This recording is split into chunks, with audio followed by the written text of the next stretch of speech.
5 second बाद। किसी भी देश की अर्थव्यवस्था को वहाँ की श्रम पूंजी आकार देती है, यानी श्रम शक्ति के बिना कोई भी अर्थव्यवस्था गति नहीं पकड़ सकती। मगर यह कैसी विडंबना है कि वही श्रम शक्ति विकास की छाया से भी कोसों दूर है। यहाँ तक कि यह वर्ग किसी भी प्रकार के विकास का लाभ नहीं ले पाया है। उसका सारा जीवन संघर्ष में बीतता है। कभी नियोक्ता से संघर्ष तो कभी दिन प्रतिदिन की आवश्यकताएं जुटाने के लिए संघर्ष। अपने इस जीवन के लिए ईश्वर की कृपा या अपने पूर्व जन्म की को जिम्मेदार मान लेने की प्रवृत्ति उसे इस मकड़ जाल से निकलने भी नहीं देती। दूसरी तरफ कितना बड़ा विरोधाभास है कि पूंजीपति वर्ग अपनी आवश्यकताओं की पूर्ति के लिए तो श्रमिक वर्ग का दोहन करता है, पर इन आवश्यकताओं की पूर्ति में स्वयं को इनसे अलग कर लेता है। कोविड-19 के दौर में इसके अनेक उदाहरण देखे जा सकते हैं। इस बात से इनकार नहीं किया जा सकता कि वैश्वीकरण के बाद से राज्य के कल्याणकारी चरित्र में बदलाव आया है। धीरे धीरे राज्यों में श्रमिक विरोधी दृष्टिकोण विकसित होते जा रहे हैं। कार्यस्थल एक विषमरूपीय संरचना है। यह औपचारिक, अनौपचारिक, राज्य स्तरीय, केंद्र स्तरीय, संगठित, असंगठित, निजी, सार्वजनिक विभिन्न प्रकार का होता है। देखा जाए तो औपचारिक कार्यस्थल पर काम करने वाले श्रमिकों को एक सीमा तक सुरक्षा होती है, जबकि अनौपचारिक कार्यस्थल पर ऐसा नहीं होता।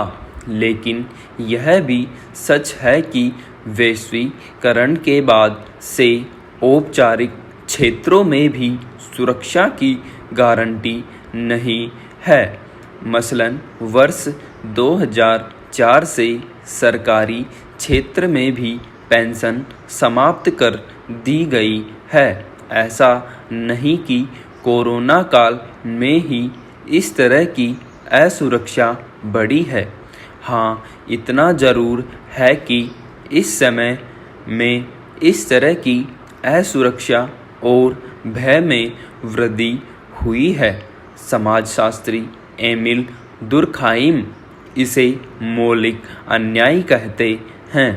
यह एक महत्वपूर्ण कारण है जिसकी वजह से श्रमिक वर्ग में अलगाव और निराशा के भाव उत्पन्न होते हैं। कोविड महामारी ने न सिर्फ वैश्विक स्वास्थ्य संकट को उत्पन्न किया है, बल्कि इसने श्रम बाजार के सामने एक बड़ा संकट पैदा किया है, जिसने हर तबके के लोगों को बड़े पैमाने पर प्रभावित किया है। यही कारण है कि इन दिनों बेरोजगारी बढ़ी है। उत्पादन स्थगित होने के कारण मजदूरों का पलायन बढ़ा है। Centre for monitoring Indian economy के अनुसार मार्च 2021 तक 7.62 करोड़ लोग नौकरी में थे, जबकि पिछले वित्त वर्ष में उनकी संख्या 8.59 करोड़ थी। इस हिसाब से पिछले एक साल में 98 लाख नौकरी पेशा लोग बेरोजगार हुए।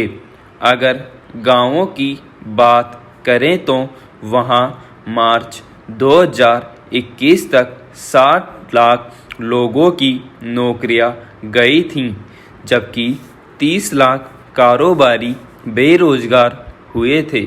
इस तरह पिछले एक साल में गांवों में कुल 90 लाख रोजगार खत्म हो गए। पहले राष्ट्र राज्य की अवधारणा का संघर्ष वैश्वीकरण, निजीकरण और उदारीकरण की प्रक्रियाओं के साथ था। उसके बाद बहुराष्ट्रीय कंपनियों के साथ उसका द्वंद्व उभर कर आया। इन कॉरपोरेट सेक्टर में काम करने वाली प्रत्येक इकाई उस कंपनी के एजेंट के रूप में काम करती है और यह कोशिश करती है कि उस कॉरपोरेशन के कार्य क्षेत्र का विस्तार हो सके या उसके लाभ में वृद्धि हो सके, और जब तक श्रमिक ऐसा करने में समर्थ होता है तब तक उसकी नौकरी रहती है। परिणाम स्वरूप वह अनेक प्रकार के तनाव झेलने को बाध्य होता है। ILO की एक रिपोर्ट में वैश्विक श्रम शक्ति की संख्या 3 अरब 30 करोड़ बताई गई है, जिनमें से 2 अरब से ज़्यादा लोग अनौपचारिक अर्थव्यवस्था का हिस्सा है। इनमें से करीब 50% अपनी आजीविका खोने के खतरे का सामना कर रहे हैं। लाखों श्रमिकों के पास भोजन के लिए, आय, सुरक्षा और भविष्य में गुजर बसर करने का कोई जरिया नहीं है। आजीविका के वैकल्पिक साधनों के अभाव में प्रभावित श्रमिकों और उनके परिवार के लिए जीवन यापन बेहद चुनौतीपूर्ण हो गया है। इसी रिपोर्ट के अनुसार कार्यस्थलों पर असुरक्षित और स्वास्थ्य के लिए हानिकारक माहौल, ज़्यादा तनाव, कम काम करने के लिए लंबे घंटों और बीमारियों की वजह से हर साल 28 लाख कामगारों की मौत होती है। हर साल 37.4 करोड़ लोग नौकरी से जुड़ी वजहों से या तो बीमार पड़ते हैं या फिर घायल होते हैं।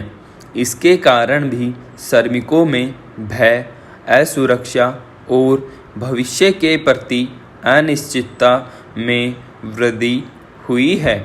देखा जाए तो इन 3 प्रक्रियाओं ने राज्यों को निगमीय चरित्र का बना दिया है और इसलिए एक निगम की भांति राज्य भी समूह कल्याण के तर्क से स्वयं को पृथक करके लाभ कमाने की प्रक्रिया का हिस्सा बना है और राज्य में रहने वाले नागरिक धीरे धीरे उपभोक्ता का रूप लेते जा रहे हैं। बहुराष्ट्रीय कंपनियां जिस तरह से सांस्कृतिक, नगरीय और राजनीतिक परिवेश को उत्पन्न कर रहे हैं, उससे एक नए प्रकार का समाज पुनर्निर्मित हो रहा है। अब समाज में जो संघर्ष उभर कर आ रहा है वह एक तरह से लोकतंत्र और बाजार के बीच का संघर्ष है। यह संघर्ष सामूहिक नियंत्रण एवं व्यक्ति नियंत्रण के मध्य का है। अब श्रम बाजार में सामूहिक सौदेबाजी और औद्योगिक लोकतंत्र जैसे पक्ष अर्थहीन हो चुके हैं। क्या बहुराष्ट्रीय कंपनियों में इन अवधारणाओं का कोई महत्व है भी? निश्चित रूप से नहीं है। साथ ही बाजार ने श्रमिक की श्रेणी को अनेक भागों में विभाजित कर दिया है। इस विभाजन ने श्रमिकों की एकता को भी विभाजित कर दिया है। उनमें भी उच्चता और निम्नता का भाव उत्पन्न हो गया है और विभाजित समूहों से किसी प्रकार के संगठित विरोध की अपेक्षा करना कठिन ही नहीं असंभव होता है। इसमें कोई शक नहीं कि महिलाओं की शिक्षा में वृद्धि के बाद से वे अब बड़ी संख्या में श्रम बल का हिस्सा बन रही हैं, लेकिन इसके बावजूद लैंगिक भेदभाव एक बड़ी समस्या बना हुआ है। ILO की एक रिपोर्ट में 70 देशों की 13,000 कंपनियों का अध्ययन किया गया है और हर 10 में से 6 कंपनियों ने माना कि लैंगिक विविधता से उनकी कंपनी के प्रदर्शन में सुधार आया है और उनकी सृजनात्मकता, नवाचार और प्रतिष्ठा में वृद्धि हुई है।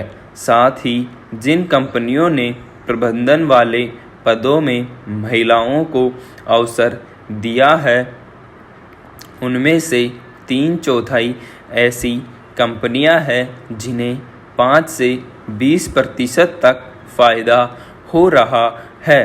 पर इन सकारात्मक परिणामों के बाद भी महिला श्रमिकों की स्थिति में कोई बहुत बड़ा बदलाव नहीं हुआ है। आज भी उन्हें कार्यस्थलों पर लैंगिक भेदभाव, लैंगिक पूर्वाग्रह, यौन उत्पीड़न, पुरुष सहकर्मियों की तुलना में कम वेतन आदि का सामना करना पड़ता है। महिला श्रमिकों के लिए शौचालय, बच्चों के लिए पालनागृह, यौन उत्पीड़न के विरुद्ध शिकायत हेतु अंदरूनी शिकायत समिति की स्थापना लगभग सभी औपचारिक और अनौपचारिक कार्य क्षेत्रों में नदारद होती या केवल कागजों में होती है। विचित्र है कि इस महामारी काल में एक तरफ कॉरपोरेट क्षेत्र का लाभ बढ़ता गया है और दूसरी तरफ श्रमिकों की आय में कटौती या नौकरी से छटनी बढ़ती गई।